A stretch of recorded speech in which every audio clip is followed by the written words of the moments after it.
October నెల 8వ తేదీ పునీత సిమియోను గారి పండుగ. పవిత్ర లేఖనాల ప్రకారం పునీత సిమియోను గారు జెరూసలేం పవిత్ర నగరంలో జీవించిన బహునీతిమంతుడు, గొప్ప దైవభక్తుడు. వీరు ఇజ్రాయేలు ప్రజల రక్షణ కోసం ఎదురు చూస్తున్న ప్రవక్త. వీరు పవిత్రాత్మతో నిండిన పరిశుద్ధుడు. దైవం వాగ్దానం చేసిన క్రీస్తు అను మెస్సయాను తను కనులారా చూసేంత వరకు జీవించి ఉండే దైవవరాన్ని పొందిన అదృష్టవంతుడు. ఆ పవిత్రాత్మ ప్రేరణ వలనే మరియా, యోసేపులు తమ ఆచార విధులను నిర్వర్తించడానికి బాలయేసును యెరూషలేము దేవాలయంలోనికి కానుకగా తీసుకుని రాగా, భక్త సిమియోను గారు ఆ దివ్య బాలుని తన హస్తములోకి తీసుకుని దేవునికి స్తుతిగీతాన్ని ఆలపిస్తూ, ప్రభూ, నీ మాట ప్రకారము ఈ దాసుని ఇక సమాధానముతో నిష్క్రమింపనిమ్ము అని బాలుడు గూర్చి పలికిన మాటలకు ఆశ్చర్యచకితులై ప్రవక్త దీవెనలు పొందారు. తల్లి మరియమ్మ గారితో, ఇదిగో ఈ బాలుడు ఇజ్రాయేలీలలో అనేకుల పతనమునకు ఉద్ధరింపునకు కారకుడగును, అనేకుల మనోగత భావాలను బయలుపరచును, ఒక ఖడ్గము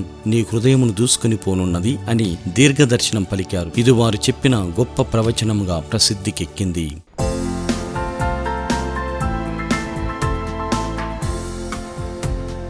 పునీత సిమియోను